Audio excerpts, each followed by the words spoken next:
बिस्मिल्लाहिर्रहमानिर्रहीम, अस्सलाम वालेकुम नाज़रीन, आप देख रहे हैं प्रोग्राम क्रॉस टॉक और मैं हूँ यासिर रशीद। प्रोग्राम के मेज़बान असदुल्ला खान हज की सआदत हासिल करने के लिए इस वक्त सऊदी अरब में मौजूद है और उनकी गैर मौजूदगी में मेरा और आपका साथ रहेगा। नाज़रीन, प्रोग्राम का आगाज़ करते हैं। अगर आज का मुआशी और सियासी मंजरनामा देखा जाए तो दगरगुन कैफियत इख्तियार कर चुका है। मुआशी मंजरनामे पर अगर हुकूमती वज़रा से सवाल करने लगें तो तलखी की सूरत में हमें जवाब देखने को मिलते हैं। सियासी मंजरनामा अगर देखा जाए तो हर कोई अपनी हुकूमत बनाने के दर पे है। हर किसी को ये लगता है कि आने वाली हुकूमत उसी की है और उसी के लिए वो जोड़ तोड़ की सियासत के अंदर मसरूफ है। और अगर हम कानूनी मंजरनामा देखें, कानूनी पहलुओं के ऊपर गौर करें, समातों का हवाल देखें तो वो भी सियासत से कुछ मुख्तलिफ दिखाई नहीं देते। हमें ये लगता है कि इदारे क्या सियासत के लिबादा ओढ़ चुके हैं या फिर इदारों को सियासत में मुलव्वस करने की कोशिश की जा रही है। आज एक बड़ी समात हुई, 9 रुकनी बेंच ने समात की सुप्रीम कोर्ट के अंदर। चीफ जस्टिस पाकिस्तान उमर अता बंदयाल साहब उसकी सरबराही कर रहे थे। जो सिविलियन के केसेस हैं फौजी अदालतों में चलने के हवाले से, उस केस की समात थी। दरखास्त गुजार के वकला भी मौजूद थे।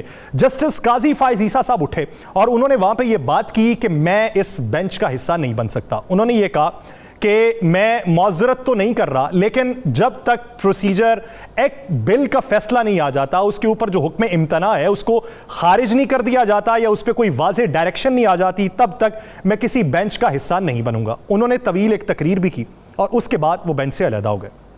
उसके साथ साथ एक और फाजिल जज ने भी बेंच से अलहदगी का फैसला सुना दिया। चीफ जस्टिस ने 7 रुकनी बेंच तश्कील दे दिया। अब उसके बाद बहुत सी चहमगोइयां जारी हैं। माजी करीब के अंदर भी एक 9 रुकनी बेंच बना था और उसके बाद किसी जमात को या एक बैनुल अक़वामी सतह के ऊपर भी एक ऐसा तासुर गया था कि हमारे जो इदारे हैं, निज़ाम इंसाफ के जो इदारे हैं या दीगर जो इदारे हैं, उनको सियासत की नज़र करने की कोशिश की जा रही है। ये पाकिस्तान में हमें अपनी डायरेक्शन किस तरीके से बेहतर करनी है। हमारे पैनल में आज मौजूद है सदर Islamabad high court bar association Naveed Hayat Malik sahab, Jahangir Jadoon advocate general Islamabad, उन्होंने हमें ज्वाइन किया है। तजियाकार हैं हामिद अल मशरकी साहब, वो हमारे साथ मौजूद हैं। और 92 न्यूज़ के रिपोर्टर हैं साकिब बशीर, वो हमारे साथ मौजूद हैं। बहुत शुक्रिया आप तमाम अहबाब का। साकिब, सबसे पहले आपकी तरफ आता हूँ। आज की जो समात थी और एक तवील समात रही, वक्फे से पहले की सूरत हाल क्या थी? कौन से एतराज़ात आयद करते हुए जस्टिस काजी फाइज ईसा साहब वहां से उठे हैं? एक जुमला बड़ा चल रहा है कि मैं इस अदालत को नहीं मानता, उसका पस मंजर क्या है? पहले आप इंफॉर्मेशन दे दें, फिर बात को आगे बढ़ाते हैं। आज तकरीबन 12:15 बजे जैसे ही ये समात शुरू हुई तो शुरू में तो चीफ जस्टिस जो है उन्होंने वेलकम किया जो सीनियर वकला हैं सरदार लतीफ़ कोसा और एतजाज़ एहसन उनको, कि वो आर्गूमेंट्स उन्होंने देने थे। तो साथ ही जो जस्टिस काजी फाइज ईसा हैं जो नामज़द चीफ जस्टिस हैं अब, तो उन्होंने अपनी जो है वो गुफ्तगू का आगाज़ किया। तकरीबन 25 मिनट वो जो है वो बोलते रहे और उनका जो पॉइंट था वो ये था कि supreme court practice and procedure act जो इस वक्त जो है वो बन चुका है, तो उन्होंने ये कहा कि क्योंकि वो इस वक्त ऑन फील्ड है, 21 अप्रैल को उसका गेजेट नोटिफिकेशन भी हो चुका है, तो उन्होंने कहा कि जब वो ऑन फील्ड है, सुप्रीम कोर्ट का जो फैसला है वो भी अभी पेंडिंग है। इसी हवाले से जो सुप्रीम कोर्ट की जो 8 रुकनी बेंच उसको सुन रहा है, तो इसलिए जब तक कि उसका फैसला नहीं हो जाता उस वक्त तक जो बेंचेस हैं इनकी कोई कानूनी हैसियत नहीं है। आपने जो स्पेसिफिक पूछा कि जो इस अदालत को वो नहीं मानते, मेरा ख्याल है थोड़ा सा मिस इंटरप्रेट हुआ है। उनका कहने का मकसद ये था कि जो बेंच बना है ये कानूनी तौर पर बेंच दुरुस्त नहीं है, क्योंकि जो supreme court practice and procedure act है उसके तहत 3 जजेस जो है सीनियर चीफ जस्टिस हैं और उनके साथ 2 जजेस की एक 3 रुकनी जो है कमेटी है, उस कमेटी ने वो बेंचेस जो है वो तश्कील देने हैं। तो जस्टिस काजी फाइज ईसा का आज उन्होंने वाजे किया कि मेरा जो है वो वाजे मौक़िफ़ है कि 21 अप्रैल से लेकर आज तक जितने भी बेंचेस बने हैं वो तमाम जो है वो कानूनी तौर पर उनमें सुकम मौजूद है। और उन्होंने कहा कि आज का जो 9 रुकनी बेंच है इसमें भी वो कानूनी सुकम मौजूद है, इसीलिए जो है वो मैं माजरत कर रहा हूं। इसी के साथ उन्होंने मुख्तलिफ जो तकरीबन पिछले अगर बात करें 6 से 7 माह में मुख्तलिफ वाक़यात हुए, मुख्तलिफ जो है वो केसेस पे जो जजमेंट्स आई, ख़ासतौर पर जैसे काजी फाइज़ा ने 184(3) के हवाले से एक जो जजमेंट दी थी उसमें ऑब्जर्वेशन दी थी और उन्होंने ये कहा था कि इस हवाले से रूल्स जो है वो बनने चाहिए और जो चीफ जस्टिस हैं उनके इख्तियारात जो है वो इतने ज़्यादा जो इख्तियारात वो इस्तेमाल करते हैं 184(3) के हवाले से, इनके हवाले से रूल्स का बनना जरूरी है। तो उन्होंने कहा कि उस जो ऑर्डर था, उस ऑर्डर के खिलाफ जो 6 रुकनी बेंच बना था, उस बेंच की मुझे समझ नहीं आई कि वो कैसे बन गया। इसी तरह उन्होंने जो ऑडियो लीक्स कमीशन था, उस कमीशन की प्रोसीडिंग्स को रोकने का मामला, वो भी, उस पर भी आज जो है वो बात की। खासतौर पर उन्होंने जब आज बात करना शुरू की तो उन्होंने कहा कि मैं उर्दू जबान में जो है वो बात करूंगा, और 25 मिनट वो बोलते रहे। उसके बाद उन्होंने कहा कि मैं माजरत करता हूं। साथ ही जस्टिस तारिक मसूद हैं, वो बैठे हुए थे, तो उन्होंने कहा कि मैं भी अपने फाजिल जो जज हैं उनसे इत्तेफाक करता हूं और मैं भी इस जो है वो माजरत करता हूं। और दोनों जजेस जो है वो वहां से चले गए। अगरचे जो एतजाज एहसन हैं और जो सरदार लतीफ़ कोसा हैं, उनकी जानिब से काफ़ी देर जो है वो कहा गया कि इतनी इंपॉर्टेंस का मामला है, बहुत अहमियत का और जो है पब्लिक इंपॉर्टेंस का मामला है, इसको सुनना चाहिए आपको, आप बैठें सुने इस मामले को। लेकिन जो है जस्टिस काजी फाइज ईसा ने कहा कि मैं अपने उसूल के खिलाफ जो है वो नहीं जा सकता, और वो जो बेंच है वहां से उठ के चले गए। और उसके बाद तकरीबन ये टाइम था 12:30 का, जब वो बेंच जो है वो चला गया। चीफ जस्टिस ने कहा कि हम थोड़ी देर बाद इस हवाले से कुछ जो है वो बताते हैं आपको। थोड़ी देर बाद हमें पता चला कि 1:30 बजे बेंच बैठेगा, और जो जस्टिस काजी फाइज ईसा हैं और इसके अलावा जस्टिस सरदार तारिक मसूद वो उस बेंच का हिस्सा नहीं होंगे। मैं साकिब आपकी तरफ आता हूँ। ये जो वक्फे के बाद की समाअत है उसकी तफसीलात भी जानूंगा, लेकिन जदून साहब आप क्या समझते हैं? अभी जो फरीक बनाने के नोटिस जारी किए गए हैं, गालिबन वज़ीर आज़म को भी फरीक बनाया गया है और उसके अलावा दीगर कुछ अफराद को भी फरीक बनाया गया, सूबों से भी जवाब तलबी की गई है। इस मामले के ऊपर, इस केस में जो इस्तदा की गई है दरख्वास्त गुजार की जानिब से, हुकूमत को क्या कोई उस पर एतराज़ हो सकता है? क्योंकि हमने तो जो बयानात मुआवरे खुसूसी इरफान कादिर के सुने हैं, वो ये समझते हैं कि अगर हुकूमत के मुखालिफ कोई फैसला आता है तो हम कानून साजी भी कर सकते हैं। बिस्मिल्लाहिर्रहमानिर्रहीम। देखिए, मेरे ख्याल में जो गवर्नमेंट है उसकी मेंटेनेबिलिटी पे ज़रूर ऑब्जेक्शन करेगी, क्योंकि जितने भी लोगों के अभी तक सो फार केस जो है वो हैंड ओवर हुए हैं to commanding officer army trial के लिए, उनमें से कोई भी पिटिशनर जो है वो सामने नहीं आया। अगर कोई बंदा ख़ुद जो है वो गरीब नहीं है तो वो उसको तो एक जो उसके अंदर जो कानूनी पहलू है या कानूनी उसको हक है, क्योंकि वो हाई कोर्ट में रिट भी दायर कर सकता है। वो उस जज साहब जिसने हैंड ओवर किया है उनको आर्मी के, क्योंकि एक जो प्रोसीजर CRPC के अंदर है, तो उस जज साहब के सामने डेफिनेटली कोई मटेरियल होगा कि इस बंदे ने क्या एक्ट किया है, क्या इस बंदे का एक्ट जो है वो ये अलाउ करता है कि ये subject to the army act हो सकता है ये बंदा या नहीं हो सकता। तो ये डिटर्मिनेशन जो है एक लीगल माइंड ने करनी है, और लीगल माइंड जो है ये इज़ अ सेशन जज, इज़ अ जज of the anti terrorism court. अब उसने ये डिसाइड करना था कि आया 2 बंदे हैं, 4 हैं, 10 हैं, 20 हैं, 50 हैं, तो ये क्लस्टर ऑफ पर्सन है या इनका इंडिविजुअल एक्ट जो है वो आर्मी एक्ट में सब्जेक्ट टू द है या नहीं है। तो उस एक्ट की बुनियाद पे अब वो उनमें से कोई बंदा भी एग्रीव जो है वो किसी अगले जुडिशियल फोरम पे नहीं पहुंचा है अभी, ना ही उसने उस जज का अभी तक कोई ऑर्डर चैलेंज किया है कि मैं इसमें मेरा एक्ट जो था वो इसमें फॉल नहीं करता, जो section 2D of the army act है उसमें फॉल नहीं करता, या जो ऑफिशियल सीक्रेट एक्ट है 1923 का उसमें ना फॉल नहीं करता। तो ये एक कानूनी हम ये गवर्नमेंट या फेडरेशन ये ज़रूर उठा सकती है सवाल, और आज एक जज साहब ने भी उठाया था कि आपकी ये पिटीशन जो है ये किस तरह मेंटेनेबल है, क्योंकि जो पिटीशनर है उनमें से कोई पार्टी नहीं है इसमें, और पिटीशनर जो है अगर एग्रीव्ड है इस एक्ट से, देखिए ना एक बंदे को तकलीफ होती है तो उसके पास ऑप्शन मौजूद है, वो आगे क्रिमिनल रिवीजन में हाई कोर्ट में जा सकता है, और हाई कोर्ट में वो कॉन्स्टिट्यूशनल पिटीशन भी दायर कर सकता है जी कि मैंने एक्ट किया है, मैं subject to the army act नहीं हूँ, I am a civilian and my action my alleged offense does not fall within the military or within the army act under section 2D। तो इस पे बहस हो सकती है, इस पे उसका मौक़िफ़ सुन के फिर कोर्ट फैसला कर सकती है। ठीक, अभी डायरेक्ट क्यों आए हैं सुप्रीम कोर्ट के अंदर, कितने बंदों का मसला था उसमें वो पार्टी नहीं बनते, तो ये चीज़ें हैं, ये डिस्कस होंगी, ये आर्गूमेंट होंगे कल, उसके बाद को पता चलेगा कि क्या फैसला होता है। ठीक, हामिद साहब, मैं जानना ये चाह रहा हूँ कि इस वक्त मौजूदा सूरत हाल के तनाजुर में जिस तरह ख़बरें रिपोर्ट होती हैं, जिस तरह आज खबर जब रिपोर्ट हुई या इससे पहले माजी करीब के अंदर सुप्रीम कोर्ट के केसेस को लेकर खबरें रिपोर्ट होती रहीं, ये तासुर एक आलमी सतह पे, बैनुल अक़वामी सतह पे ये बनाने की कोशिश की गई कि एक जो मौजूदा चीफ जस्टिस हैं और जो आने वाले चीफ जस्टिस हैं इनके दरमियान में रिफ्ट है, नज़रियात में तनाव है। ये पैगाम अगर इस तरीके का जाएगा तो निज़ाम इंसाफ के ऊपर किस तरह के सवाल उठेंगे? बहुत शुक्रिया यासिर। बिल्कुल, ये मैं समझता हूँ कि कल जब मैंने देखा कि चीफ जस्टिस साहब ने जो 9 रुकनी बेंच बनाया है उसमें जस्टिस काजी फायज ईसा साहब को शामिल किया है, तो मुझे ये बड़ा खुशाइंद लगा और मैंने ये समझा कि इससे वो जो एक तासुर जा रहा है कि शायद उस रिफ्ट की वजह से बहुत सारे बेंचेस में शामिल नहीं किया जाता था काजी फायज ईसा साहब को, तो ये उस तासुर को जाहिर करने के लिए बड़ा काम आएगा। जबकि काजी फायज ईसा साहब का एज ए चीफ जस्टिस 17 सितंबर से वो जो नॉमिनेशन भी कंफर्म हो गई है कि वो चार्ज संभाले, तो इस हवाले से मैं समझता हूं कि ठीक है काजी फायज ईसा साहब का अपना फैसला था बेंच से अलहदा होने का, लेकिन अगर आप अवामी या अमूमी तौर पर इसका जायजा ले तो शायद मुफादे आमा के लिए ये बेहतर होता कि इसको पूरा 9 रुकनी बेंच ही सुनता, बल्कि कल को इसके ऊपर फुल कोर्ट भी बनाया जाता तो कोई बुरी बात नहीं थी। देखें, दो बातें हैं। आप अगर ये समझें कि एक मिलिट्री कोर्ट को चैलेंज किया जा रहा है तो हमें ये देखना पड़ेगा कि चैलेंज करने वाले कौन है।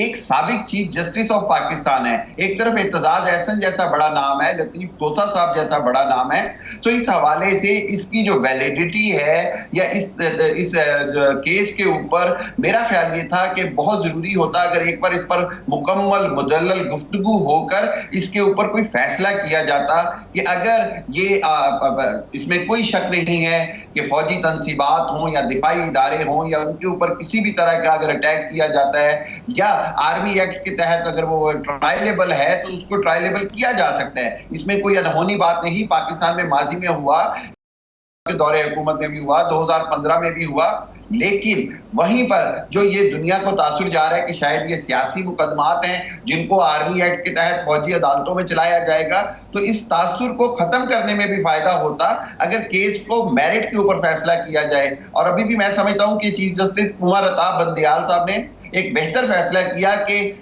उसको डिसॉल्व नहीं किया बेंच को, बल्कि उस केस को हियरिंग तक लेके गए। उन्होंने कहा जी कि हम अटॉर्नी जनरल साहब को सुने बगैर और जिनको हमने फरीक बनाया है उनको सुने बगैर कोई हुक्म जारी अटॉर्नी जनरल की तरफ से मौक़िफ़ क्या अपनाया गया है, ये साकिब से जान लेते हैं। साकिब, ये बताइएगा कि आज कौन कौन से फाजिल जजेस जो हैं उन्होंने सवालात किए हैं और कितने जजेस ऐसे हैं जिन्होंने खामोश रहने पर इक्तफा किया है। जस्टिस आयशा मलिक के हमने सवाल सुने हैं, मेरे ख्याल से जस्टिस मंसूर ने भी अपने ऊपर सवाल उठाया था कि अगर किसी को कोई एतराज़ है तो मैं बेंच से अलहदा हो जाता हूँ, तो उसके जवाब में क्या कहा गया था? जी, जब 2:30 बजे तकरीबन जो है वो जैसे ही समाअत शुरू हुई 1:30 बजे, तो जस्टिस मंसूर अली शाह ने कहा कि अगर मुझ पर किसी को इतराज़ है तो इस वक्त जो है वो मुझे बता दें, मैं बेंच से अलग होने के लिए तैयार हूं। तो तमाम वकला जो अटॉर्नी जनरल थे और तमाम वकला जो है उन्होंने कहा कि हमें कोई एतराज़ नहीं है। इसके अलावा justice Mansoor Ali Shah, justice Yahya Afridi, justice Ayesha Malik, justice Muneeb Akhtar, 4 जजेस थे, बल्कि 3 जजेस ने ज़्यादा सवालात किए और जस्टिस मुनीब अख्तर जो है वो उन्होंने कुछ सवालात किए। चीफ जस्टिस जो है उन्होंने बहुत कम जो है वो बोले, आखिर में उन्होंने कुछ जो है वो अटॉर्नी जनरल से मुकालमा किया। लेकिन जस्टिस इजाजुल एहसन और जस्टिस नकवी जो है वो बिल्कुल जो है वो आज की समाअत में नहीं बोले। आज की समाअत का जो क्रक्स अगर मैं आपके सामने रखूं तो वो ये था कि एक तो कितने लोग जो है वो सिविलियंस की हिरासत में है, कितने लोग मिलिट्री की हिरासत में है, कितने लोग मिलिट्री कोर्ट्स में ट्रायल के लिए मिलिट्री के हवाले जो है वो किए जा चुके हैं, कितनी खवातीन हिरासत में है, कितने बच्चे हिरासत में हैं। ये सारी तफसीलात सुप्रीम कोर्ट ने कहा है कि कल अटॉर्नी जनरल जो है वो बताएंगे। इसके अलावा ये कहा गया है कि वकला को हरासा ना किया जाए। इसके अलावा सहाफ़ियों के हवाले से कहा गया है कि जिन सहाफ़ियों को उठाया गया है उनको फौरी तौर पर रिहा किया जाए। इसके अलावा अदालत ने यह पॉइंट भी उठाया कि फ़ोन टेप हो रहे हैं, मीटिंग्स, कन्वर्सेशंस, उनको टेप किया जा रहा है। तो जो प्राइवेसी जो है आइन जो देता है, तहफ़्फ़ुज़ देता है प्राइवेसी के हवाले से, उसको भी वायलेट किया जा रहा है, वो नहीं होना चाहिए। आज की जो इसके अलावा जो दलाइल थे सरदार लतीफ़ कोसा के, उन्होंने दलाइल दिए, उनके जो पॉइंट्स थे मुख्तलिफ सरदार लतीफ़ कोसा की वो तैयारी जो है वो उस हवाले से शायद कुछ ऐसी चीज़ें थी जो जजेस जो है वो पूछना चाह रहे थे। जस्टिस आयशा मलिक और जस्टिस मंसूर अली शाह कुछ फैक्ट फिगर वो चाह रहे थे कि कितनी मुकदमात हैं, FIR हैं जिसमें आर्मी एक्ट के तहत कुछ जो दफात लगी हैं या किन किन लोगों को गिरफ्तार किया गया है, उनकी तादाद 4000 जो है वो तकरीबन उन्होंने बताई। उसके अलावा अब अदालत ने आज जो जब कंक्लूड किया तो उन्होंने कहा कि एक तो ये सारी मालूमात दी जाएंगी, तमाम फ्रीकैन को नोटिस भी जारी कर दिए, और साथ फिर जो फैसल सिद्दीकी हैं जो सिविल सोसाइटी की जानिब से वकील हैं, वो कल जो है वो अपने आर्गूमेंट्स का आगाज करेंगे। चीफ जस्टिस ने कहा कि हम रोजाना की बुनियाद पर और जल्द इस केस का जो है वो फैसला करेंगे, और कल हुक्म इम्तना जो है वो इसमें दिया जाना है या नहीं दिया जाना, वो भी कल उम्मीद है उस हवाले से कोई ऑर्डर आ सकता है। कल का दिन बड़ा अहम है। हुक्म इम्तना के हवाले से भी बहुत से लोग जो राय रखते हैं कि शायद हुक्म इम्तना, और कुछ लोगों की राय ये है कि हो सकता है कि ये केस की प्रोसीडिंग आगे बढ़े। साकिब बशीर, आप इस हवाले से बहुत आगाह कर रहे थे, आपका बहुत शुक्रिया। नाज़रीन, एक ब्रेक लेते हैं, ब्रेक के बाद वापस आएंगे, पैनल हमारा साथ मौजूद होगा। इसी सियासी मंजरनामे में बात करेंगे कानूनी पहलू जो मुख्तलिफ मराहिल के अंदर इस वक्त दाखिल हैं, जिस तरीके से किसी की वापसी होनी है, नाअहली का खात्मा होना है, उस पर बिलखुसूस बात की जाएगी। कहीं नहीं जाएगा सेबतास।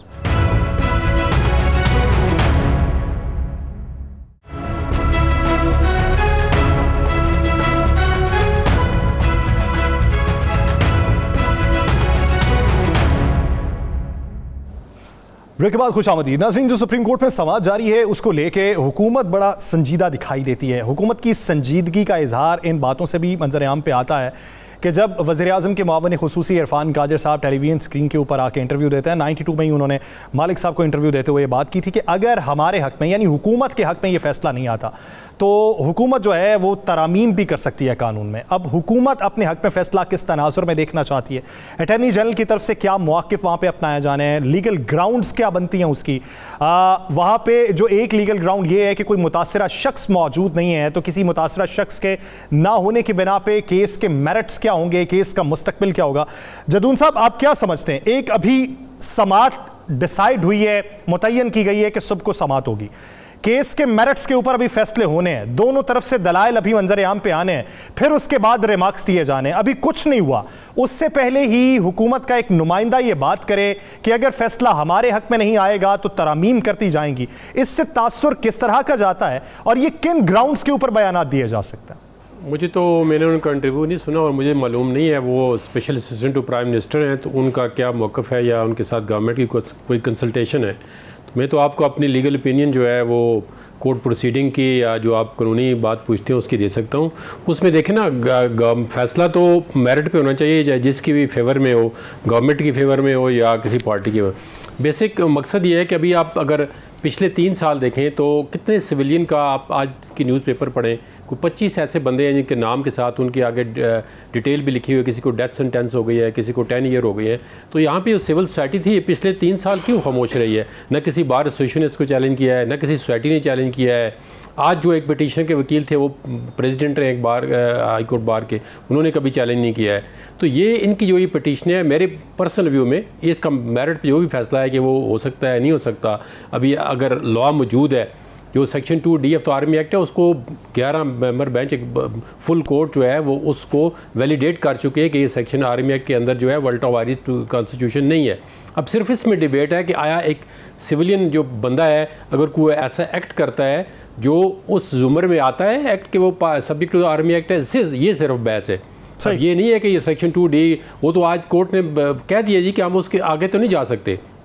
तो इसमें अब मेरिट पे बहस होगी तो जो फेडरेशन है वो अपने पॉइंट उठाएगी कि जी इसमें मेंटेनेबिलिटी का इशू है, अब हाई कोर्ट नहीं जाते, वहाँ से बाईपास करते हैं। और ये मैं आपको 100% बताता हूँ कि ये जितनी भी पिटीशन है ये पोलिटिकली मोटिवेटेड है और एक पोलिटिकली पार्टी से हैं। आप इनकी मीटिंग्स देखें लोगों की, हमें ये एतराज़ नहीं है कि कॉन्स्टिट्यूशन जो है अमेंडमेंट अगर फंडामेंटल राइट के अगेंस्ट है या कोई लॉ है तो वो ज़रूर चैलेंज भी होना चाहिए, उस पर डिसीजन भी आना चाहिए। लेकिन आप 3 साल इसी जो गवर्नमेंट जो पिटीशन है, पिछली गवर्नमेंट थी उसके भी लोग ये कर रहे हैं, उसकी इमा पे या उसकी प्रॉक्सी पे, तो ये पहले इनकी गवर्नमेंट के अंदर जो लोगों को सजा हो गई है तो उनका क्या फेट है? क्या वो सिविलियन नहीं थे जिनको आर्मी में ट्रायल किया? क्या उस वक्त ये गवर्नमेंट सोई हुई थी? क्या ये जो बंदे अभी पिटिशनर है ये उस वक्त मौजूद नहीं थे? क्या ये वकालत नहीं कर रहे थे? क्या ये वहाँ पे क्या कर रहे थे? क्यों इन्होंने इस क्वेश्चन का कोई आंसर नवीद साहब, ठीक, क्यों वो ट्रायल साहब आपका मौक़िफ़ है, नवीद साहब आप इस पे क्या राय रखते हैं? वुमेन राइट्स की तंजीमें जो है वो आगे नहीं आई। जदून साहब ने जो नुक्ता नज़र उठाया है, अब इसको अगर देखा जाए तो कुछ बहसें ये भी हो रही हैं कि एक तरफ देखा जाए तो उसी के ट्रायल जो इदारा मौजूद है उसकी अदालतों में किस तरीके से हो सकते हैं, तो दूसरी तरफ हम ये भी तो देखते हैं कि नैब मौजूद है और एहतसाब अदालतों में केसेस लगे होते हैं। क्या हमें ये तफरीक करनी चाहिए इदारा जाती या केस के मेरिट के ऊपर बात करनी चाहिए कि केस की नौइयत हसास कितनी है या आम कितनी है? देखिए, हमारे मुल्क में हर तरह के कानून मौजूद हैं हमारे मुल्क में हर तरह की अदालतें मौजूद हैं। अगर आप दहशतगर्दी को ले लें तो दहशतगर्दी का कानून मौजूद है और उसके जो मुलज़म हैं उनके मुकदमात के ट्रायल के लिए एंटी टेररिस्ट कोर्ट्स मौजूद हैं। तो हर तरह के जिस तरह के मुकदमात में लोग मुलव्वस होते हैं उस तरह की अदालतें मौजूद हैं। हमें उनमें कारकर्दगी बेहतर बनाने की ज़रूरत है। मैंने पहले भी 1-2 दफ़ा कहा कि देखें, आप जब कोई मुकदमा दर्ज करते हैं तो सबसे बड़ी बात है कि अब वो क्यों कहते हैं कि आर्मी कोर्ट्स में ट्रायल किया जाए। आर्मी कोर्ट्स में इसलिए ट्रायल किया जाए कि वहाँ पे ज़रा स्पीडी ट्रायल होगा, आदमी को वो जो निकलते हैं लकूनाज वो निकाल के बचने के चांसेस कम होते हैं और उनको सज़ा होती है जल्दी। और लेकिन नवीद हयात साहब, आज अदालत में ये भी बात हुई है, फाजिल जज की तरफ से ये कहा गया है कि आर्मी की यानी खुसूसी अदालतों के अंदर से जो फैसले होते हैं उन फैसलों से ज़्यादा सख्त फैसले सिविल कोर्ट्स के अंदर होते हैं, और अगर आप लोगों से राय मांगे हैं कि वो किन अदालतों में जाना शुरू होंगे तो रश लग जाएगा। ये अदालत के रिमार्क्स हैं आज के। जी बिल्कुल, सिविल कोर्ट्स तो खैर और मामला है, ये क्रिमिनल कोर्ट्स की बात कर सकते हैं आप। सिविल कोर्ट्स में तो सिविल मुकदमात होते हैं, ये फौजदारी मुकदमात हैं, ये क्रिमिनल कोर्ट्स में होंगे। अगर दहशतगर्दी के मुकदमात हैं तो एंटी टेररिस्ट कोर्ट्स में होंगे। अगर दूसरे आम फौजदारी मुकदमात हैं तो मजिस्ट्रेट या सेशन कोर्ट में होंगे। तो ये बात ठीक है, सिर्फ इसके तरीक़ेकार बेहतर बनाने की ज़रूरत है। आप अच्छे प्रोसिक्यूटर तैनात करें, आप उसमें इन्वेस्टिगेशन का मेयार बेहतर बनाएं। और मैं कभी भी ये नहीं चाहूँगा और कभी ये नहीं कहूँगा कि 9 मई के वाक़यात में जो लोग मुलव्वस हैं उनको किसी तरीके से भी छोड़ा जाए। देखें, जिन्होंने आर्मी हाउस पे हमला किया, जिन्होंने जिन्ना हाउस पे हमला किया, जिन्होंने कोर कमांडर हाउस पे हमला किया, वो लोग किसी तौर पे भी किसी किस्म के रियायत के मुस्तहिक नहीं हैं। लेकिन जो कानून है उसके मुताबिक उनके खिलाफ ट्रायल किया जाए और उनको एक ऐसी सजा दी जाए कि जो दूसरों के लिए मिसाइल हो। तो इनको ज़रूर ट्रायल करें, इनको सजाएं भी दें, लेकिन जो रेलेवेंट कोर्ट्स हैं उन कोर्ट्स में उनके मुकदमात को ट्रायल करें। यानी इदारे को सियासत से बचाने के लिए फैसला करना चाहिए कि दूसरी अदालतों के अंदर ये केसेस चले। हामिद साहब, आप क्या समझते हैं? एक पहले बेंच बना था, 9 रुकनी बेंच बना था, वो बेंच ख़त्म हुआ, करते करते करते करते वो 5 रुकनी बेंच के ऊपर आ गया। फिर उसको एक पॉलिटिकल नैरेटिव दिया गया, उसी पॉलिटिकल नैरेटिव के ऊपर एक अवामी तहरीक चलाई गई और उसी को लेके अब तक के बयानात मंजर आम पे आ रहे हैं। अब दूसरा ये 9 रुकनी बेंच बना है और ये भी टूट के 7 रुकनी पे आ गए। क्या आप देख रहे हैं कि इस फैसले के बाद भी कोई अवामी तहरीक या एक नया पॉलिटिकल नैरेटिव होगा? नहीं, मैं नहीं समझता कि इसके ऊपर कोई पॉलिटिकल नैरेटिव बनता हुआ नजर आएगा इमीडिएटली। लेकिन यहाँ पर मैं एक बात कहूंगा, ये जो आप बात हम कर रहे हैं कि जी वो इरफान साहब ने कह दिया कि जी फौरी तौर पर अगर हमारी मर्जी का फैसला ना आया तो हम कानून साजी कर लेंगे कौमी असम्बली में, जबकि ये कौमी असम्बली तकरीबन अपनी मुद्दत भी खत्म कर चुकी है। ये तो डायरेक्टली अदालती कार्रवाई पर असरअंदाज होना और अदलिया को एक पैगाम देने वाली बात है।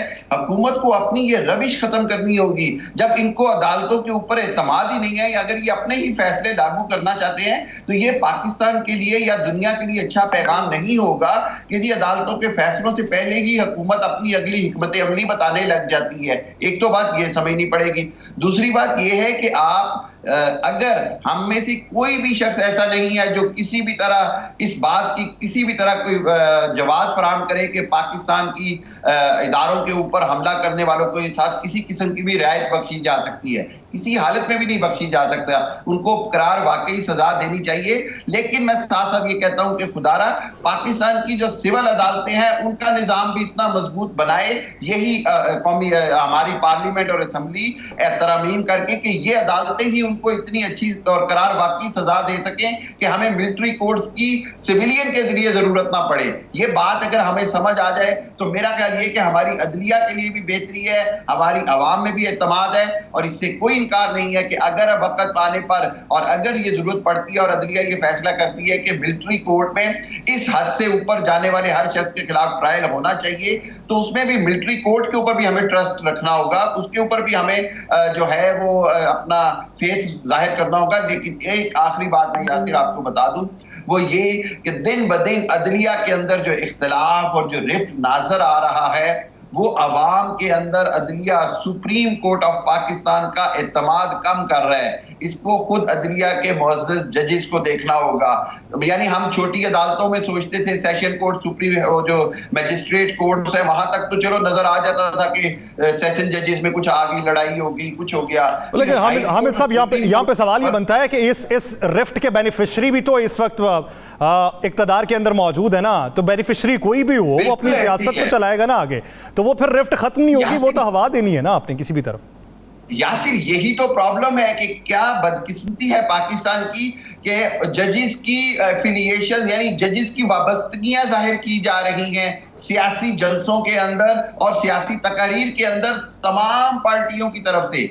मैं समझता हूं कि इससे इज्तनाब करना चाहिए, खुद जजेस को भी कुछ इस तरह के फैसले देने चाहिए। और मैं पूरी दुनिया के इंटरनेशनल मीडिया को कवर करता हूं, हमें कभी पता ही नहीं होता कि उस अदालत में जज का कोई माजी भी है या उस अदालत में बैठने वाले जज की किसी से कोई वाबस्तगी कभी है, थी या हो सकती है।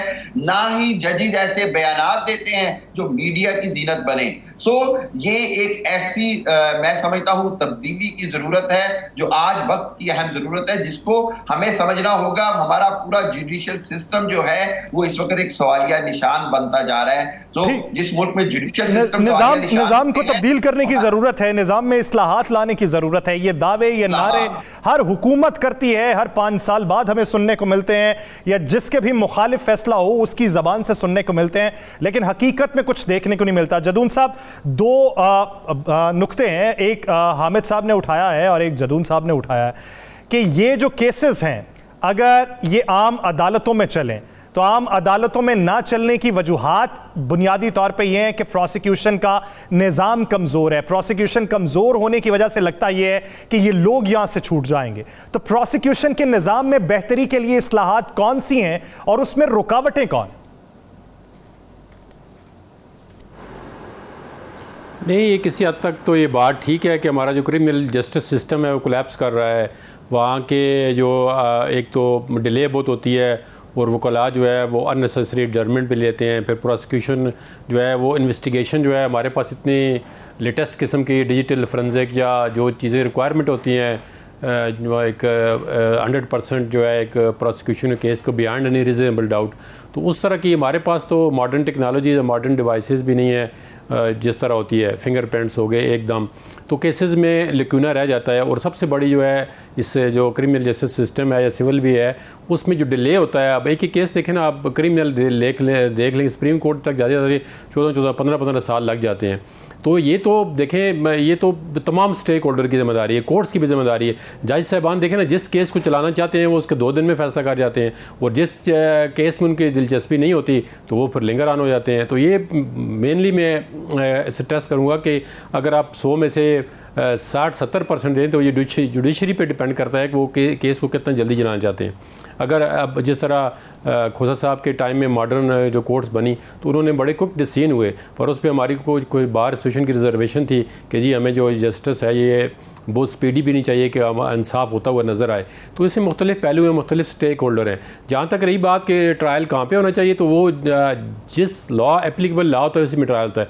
अब देखें एंटी टेररिज्म जो कोर्ट्स हैं उसके अंदर तो मैक्सिमम जो है वो कहते हैं 30 डेज़ के अंदर, आज दिन तक कोई एंटी टेररिज्म के जो भी FIR है या उसके अंदर जो क्रिमिनल थे लोग, उनका ट्रायल जो है वो इतना स्पीडी नहीं होता, और ना ही कभी 5-5 साल 10-10 साल लग जाते हैं एंटी टेररिज्म कोर्ट में भी। तो इस वजह से सिस्टम पे एतमाद तो लोगों का उठ रहा है, या लोग कहते हैं हमें इंसाफ उस तरह नहीं मिलता। चले एक एक्यूज़ड है, उस पर एलिगेशन है कि आपने एक ऑफेंस किया है, चाहे उसको सज़ा भी हो तो उसकी सज़ा तो शुरू हो जाए ना, वो जल्दी उसको पूरा करके बाहर आ जाएगा।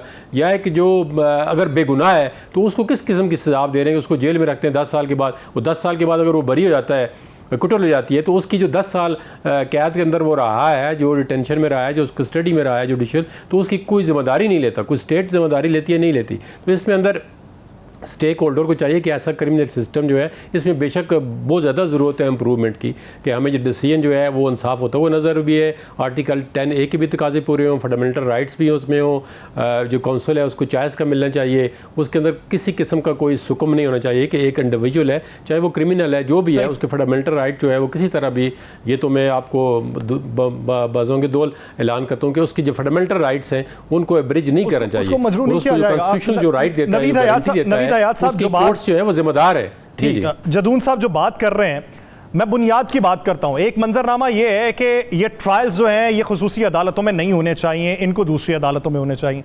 आपकी राय ये है कि इससे तासुर ये जाएगा कि एक इदारा जो है उसको सियासत का लिबादा उड़ाया गया, सियासत का शिकार बनाया गया।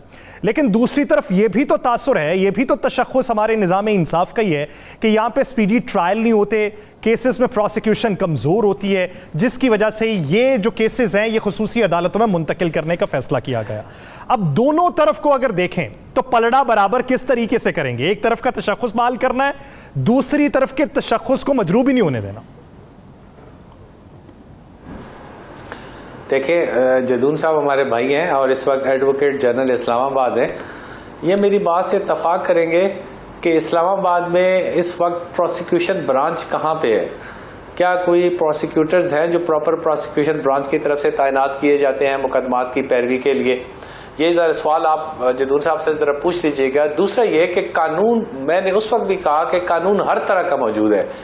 जिस तरीके से ये कि जो ये हमारा टेररिस्ट का कानून है उसमें हर तरह की चीज़ मौजूद है, सिर्फ इम्प्लीमेंटेशन की बात है कि उसको प्रॉपरली इम्प्लीमेंट किया जाए, उसको प्रॉपरली पहले तो इन्वेस्टिगेशन के जो मराहिल होते हैं वहाँ पे इन्वेस्टिगेशन प्रॉपर हो, और उसके बाद जब वो चालान अदालत में दाखिल हो जाता है वहाँ पे प्रोसिक्यूशन की तरफ से प्रॉपर उसकी पैरवी की जाए। हर डेट ऑफ हियरिंग पे कोई आदमी मौजूद हो उसकी पैरवी करने के लिए। तो ये जो कानून में है कि 30 दिन नहीं तो 60 दिन में उसका फैसला हो जाएगा, लेकिन फैसले हो सकते हैं, सिर्फ निज़ाम को बेहतर बनाने की ज़रूरत है। और निज़ाम को बेहतर कौन बनाता है? निज़ाम को बेहतर मौजूदा गवर्नमेंट बनाती है।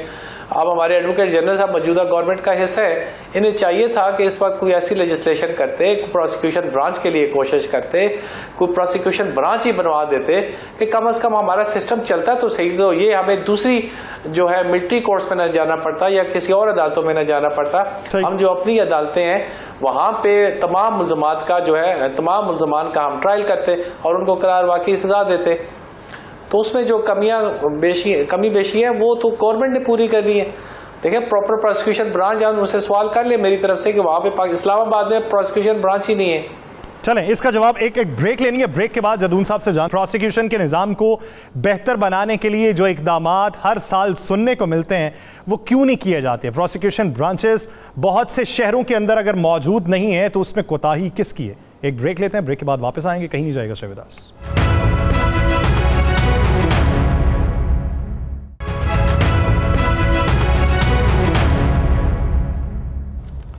ब्रेक के बाद खुशामदीद नाज़रीन। कवानीन के ऊपर तो बात कर रहे हैं, लीगल ग्राउंड्स जो हैं उसकी हकीकत भी जानने की कोशिश कर रहे हैं, मेरिट्स के ऊपर भी बात हो रही है, लेकिन लूप होल्स जहाँ पे पैदा हैं, वो सुकम को अगर ख़त्म नहीं किया जा रहा, वो सुकम जो पैदा किया गया है उसके पीछे जो वजूहात हैं, उसके मंदरजात हैं, उसके ऊपर बिलखुसूस बात करने की ज़रूरत है। लेकिन उसके साथ साथ मुआशी मंजरनामे पर भी बात करनी है। हामिद साहब, पैनल में अब साथ में 2 माहिर कवानीन मौजूद हैं, उनकी तरफ मुझे जाना है, राय उनकी जाननी है, लेकिन मैं मुआशी मंजरनामे पे कुछ बात आपसे कर लूँ। आप क्या समझते हैं कि अगर हुकूमत के पास कोई प्लान बी मौजूद है IMF के अलावा, तो हुकूमत फिर मुतमईन दिखाई क्यों नहीं देती? तो फिर सवालात जब किए जाते हैं उस पर तलखी का जवाब क्यों देखने को मिलता है? यासिर, ये बड़ी बदकिस्मती है कि अब सवालात के ऊपर आप तलखी करके अगर आप सहाफ़ी को जिम्मेदारी से उसको रोकना चाहते हैं तो इससे ज़्यादा तो मैं समझता हूं कि हुकूमत की तरफ से ज़्यादती और सहाफ़ियों के साथ बदकिस्मती हो नहीं सकती है। आपको सवालात के जवाबात तो देने पड़ेंगे जब आपसे मईशत नहीं संभाली जा रही है। आप अक्टूबर से कह रहे हैं कि जी IMF से हमारे मुआहदे हो जाएंगे। आपने बड़े बड़े दावे किए इसहाक डार साहब ने जी कि मेरे से ज़्यादा बेहतर IMF को डील करना कोई नहीं जानता। आज हमारे वज़ीर आज़म कह चुके हैं कि इन्होंने हमारे से नाक की लकीरें भी निकलवा ली हैं IMF, लेकिन बात नहीं मान रहा। तो इस सारी सूरत हाल के अंदर सवालात तो उठते हैं। और मैं आपको बताता चलूं यासिर कि इनके पास कोई प्लान बी नहीं है। इनके पास प्लान बी होता या सी होता तो ये अब तक अमल कर चुके होते। अब इनके पास सिर्फ एक ही प्लान है और वो ये है कि किस तरह से ये 1-1.5 महीने का टाइम गुजारना है ताकि ये कि जी जो निगरान हुकूमत आए और उसके ऊपर ये सारा मलबा डाल के चले जाएं। दूसरी जानिब अगर आप देखें तो मईशत बार बार इंडिकेटर्स कह रहे हैं कि जी अगर IMF का प्रोग्राम नहीं मिला तो उसकी वजह से पाकिस्तान की और जो बहुत सारी पेमेंट्स जो पाकिस्तान को मिलनी होती हैं दूसरे इदारों से जो IMF की पेमेंट के साथ मशरूत है वो सारी पेमेंट्स रुक जाती हैं। तो ये $1-1.5 अरब का सवाल नहीं होता, ये उससे मुंसलिक बाकी अदायगियों का सवाल होता है। दूसरी जानिब पाकिस्तान ने जो अपनी पेमेंट्स करनी है उसमें पाकिस्तान के डिफॉल्ट का खदशा हुआ है। मैं ये समझता हूं कि हुकूमत को ये फौरी तौर पर एक मिसाक मईशत की तरफ आना पड़ेगा, तमाम स्टेक होल्डर्स को, जिसको कहते हैं ना मिल बैठकर हाथ जोड़कर। हामिद साहब वो तो कहते हैं हमने मिसाक मईशत कर लिया है, अब तो हम बेहतरी की तरफ गामजन होने वाले हैं। उनका मिसाक मईशत वो शायद आपने पढ़ा पेपर पे किया है, अमली तौर पर नजर नहीं आ रहा यासिर। अमली तौर पर नजर इसलिए नहीं आ रहा कि आज जो सहाफी के साथ इसहाक डार साहब ने जिस तरह का रिएक्शन किया है या जिस तरह की हुकूमत के दावों की कलई खुल रही है, आप मुझे कागज पे तो दिखा सकते हैं, अमली तौर पर कोई मिसाक मईशत या डेवलपमेंट नजर नहीं आ रही है। आप डॉलर का प्राइस देख लें, आप स्टॉक एक्सचेंज की हालत देख लें, आप फैसलाबाद की इंडस्ट्री को देख लें, आप कराची पोर्ट पर खड़े सैकड़ों कंटेनर्स को देख लें, आप पाकिस्तान की एलसीज का खुलता हुआ ना देख लें, आप डॉलर की जो शदीद कमी है उसको देख लें। कैसी मिसाक मईशत है कि कारोबारी तबका जो है वो धड़म से जमीन पर गिरा हुआ है, वो एजानी कैफियत में मुब्तला है। और इधर हमारी हुकूमत कहती है मिसाक मईशत हमारे पास मौजूद है, हमारे पास नुस्खा कीमिया मौजूद है जो बेहतरी के आसार को नमू कर सकता है। मैं आपकी तरफ आगे साहब आता हूँ जदून साहब, एक सवाल वो जो नवीद हयात मलिक साहब ने किया हुआ है आपसे कि प्रोसिक्यूशन का ऑफिस किधर है इस्लामाबाद में। एक सवाल मेरा ले लीजिए, ये जब पंजाब और खैबर पख्तूनख्वा की असम्बलीज़ को डिज़ोल्व किया गया था उस वक्त बात ये की गई थी कि वजह भी उसकी बयान कीजिए कि किन वजूहात की बुनियाद के ऊपर असम्बली को डिज़ोल्व किया गया, उसी को बुनियाद बनाते हुए फैसला किया जाएगा कि ये जो असम्बली की तहरील है ये आईनी है या गैर आईनी है। अब हुकूमत एक प्लान बना रही है, वो कह रही है कि वफाकी हुकूमत जो है वो नेशनल असम्बली की मुद्दत की तकमील से 1 या 2 दिन पहले उसको डिज़ोल्व कर देगी और 60 दिन का दायरा कार जो है वो 90 दिन तक ले जाया जाएगा। तो क्या वो आईनी होगा? पहले मैं इस सवाल का जवाब दे दूं आपको। बिल्कुल देखना, गवर्नमेंट के पास इख्तियार तो है, वो डिज़ोल्व अगर प्राइम मिनिस्टर एडवाइस करेगा तो प्रेसिडेंट डिज़ोल्व कर देगा। उसमें यह है कि इलेक्शन का टाइम जो है वो एक क्रॉस द बोर्ड सारी पार्टी को ज़्यादा मिल जाएगा, तो उसमें तो कोई मेरे ख्याल में हर्ज नहीं है कि अगर महीना का इलेक्शन कैंपेन के लिए आप दे जाते हैं कि 2 महीने बिल्कुल कम होते हैं, तो उसका जो टाइम स्पैन है वो 3 महीने हो जाएगा।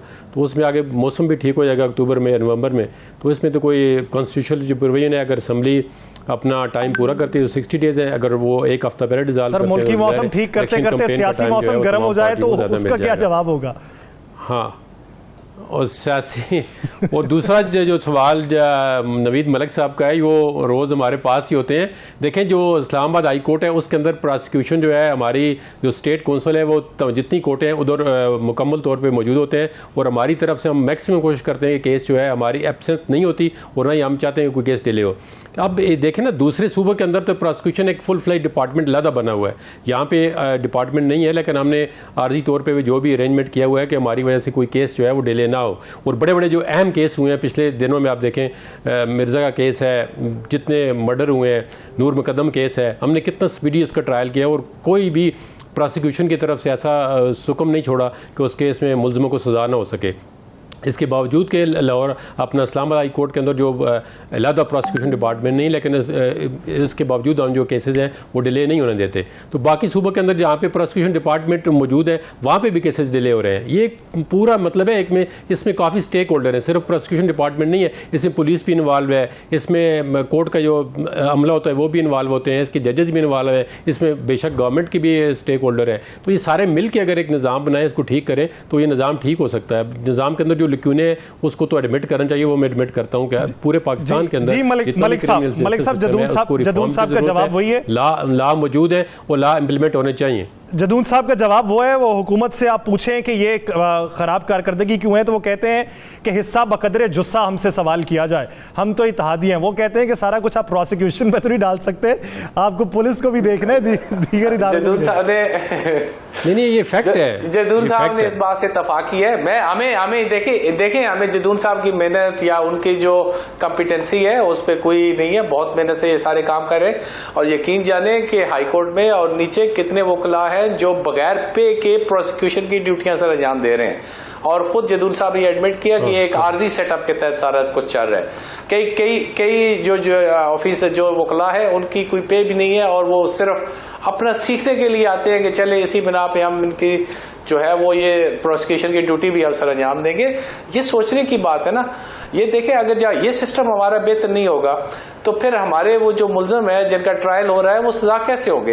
इनमें बहुत कॉम्पिटेंट भी लड़के हैं, इनमें बहुत अच्छे लड़के हैं जो कर रहे हैं, लेकिन उनको जब तक आप उनको प्रॉपरली, उनको ये नहीं होगा कि हमें कोई पे मिलनी है या हमें, जारी बात है अखराजात हर वकला की है, वो अगर सुबह आते हैं, अपने घर से आते हैं, पूरा दिन काम करते हैं, तो उनकी भी सारी रिस्पॉन्सिबिलिटीज है। उन्हें पता हो कि एक हैंडसम पे उनको मिल रही है और उसके बाद उनकी ड्यूटियां लगाई जाए तो वो बहुत ज्यादा मेहनत से और जानफशानी से काम करेंगे। तो ये जदूर साहब से ये गुजारिश थी कि चूंकि ये गवर्नमेंट में है और तारड़ साहब जो है, आजम नज़ीर तारड़ साहब लॉ मिनिस्टर हैं, हमारे बहुत अच्छे भाई हैं और बहुत हेल्प भी कर रहे हैं तमाम मसाइल में, तो इस वक्त इस चीज़ का फ़ायदा उठाते हुए प्रॉपर प्रोसिक्यूशन ब्रांच जो है वो बनाई जाए और कॉम्पिटेंट लॉयर्स को तैनात किया जाए।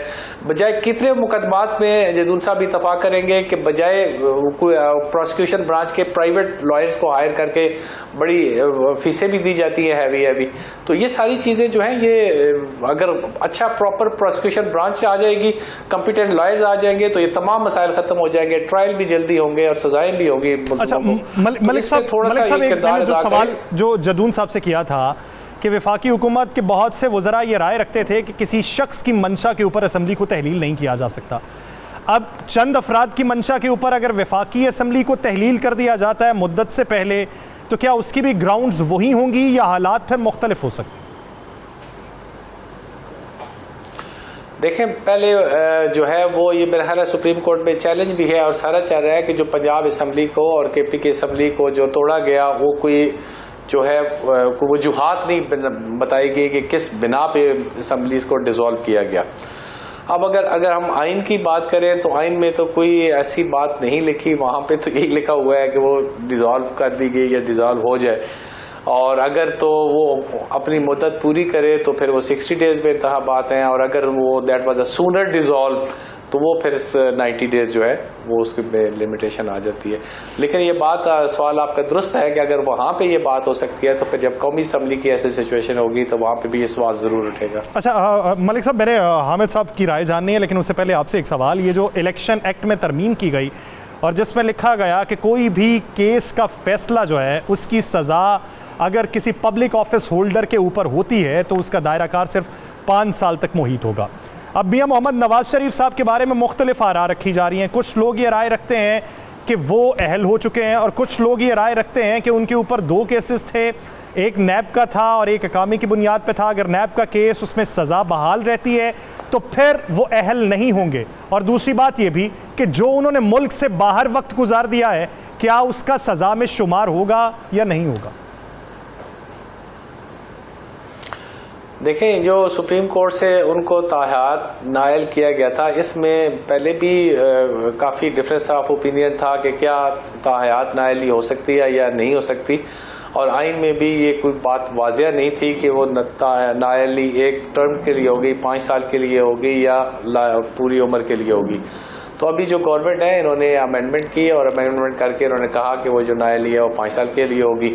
तो वो 5 साल चाहे मुल्क से बाहर गुजारे या मुल्क के अंदर गुजारे, पीरियड तो वो गुजर जाएगा। उस हवाले से तो उनकी वो नायली अगर देखी जाए तो ख़त्म हो चुकी है, और जो नीचे सजा है वो अगर उनकी सस्पेंड हो जाती है तो वो किसी वक्त भी इलेक्शन लड़ सकते हैं।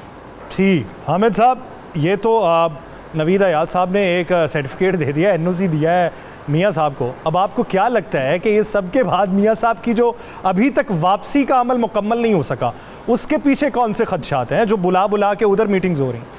देखिए, बिल्कुल बात यह है कि कुछ जगहों पे मैंने कहा, कुछ प्रोग्राम्स में भी, कि मियाँ साहब की वापसी कुछ रिटायरमेंट्स के साथ जुड़ी हुई है। मियाँ साहब शायद गालिबन इंतज़ार कर रहे हैं कि कुछ नई जो ऐलानात हुए हैं उसके मुताबिक कुछ अदलिया में जो तब्दीलियाँ आनी हैं या बाकी हवाले से शायद उसका इंतज़ार कर रहे हैं। दूसरा ये है कि एक बात का तो हमें समझना पड़ेगा कि तमाम एक्सपर्टीज़ के अंदर एक बात कही जा रही है कि बहरहाल अदलिया के ज़रिए ही मियाँ नवाज शरीफ साहब की नाअहली ख़त्म की जा सकती है, ऑटोमेटिकली ख़त्म होती नज़र नहीं आती। ये अटॉर्नी जनरल साहब की तरफ से भी आ चुका है, ये बहुत सारे, खुद वज़ीर कानून ने भी जब एक प्रोसीजर बिल की एक्सप्लेनेशन दी तो उसमें भी उन्होंने कहा कि इसमें मियाँ नवाज शरीफ की नाअहली ख़त्म होने की कोई शिक ऐसी नहीं है जिससे उनकी नाअहली ख़त्म हो सके। तो ये अदालत ही फैसला करेगी, अगर कोई पिटीशन जाएगी तो उसके ऊपर देखा जाएगा। एक तो बात ये हमें, मेरा ख्याल है, अब कन्फर्म समझ लेनी चाहिए। दूसरी बात ये यासिर कि ये 90 दिन के लिए या 60 दिन के बाद इलेक्शन हो, इससे ज़्यादा रेलिवेंसी ये है कि जो बात हो रही थी कि शायद इस असेंबली की मुद्दत बढ़ा दी जाए, शायद 6 महीने या साल के लिए कोई इमरजेंसी इकोनॉमी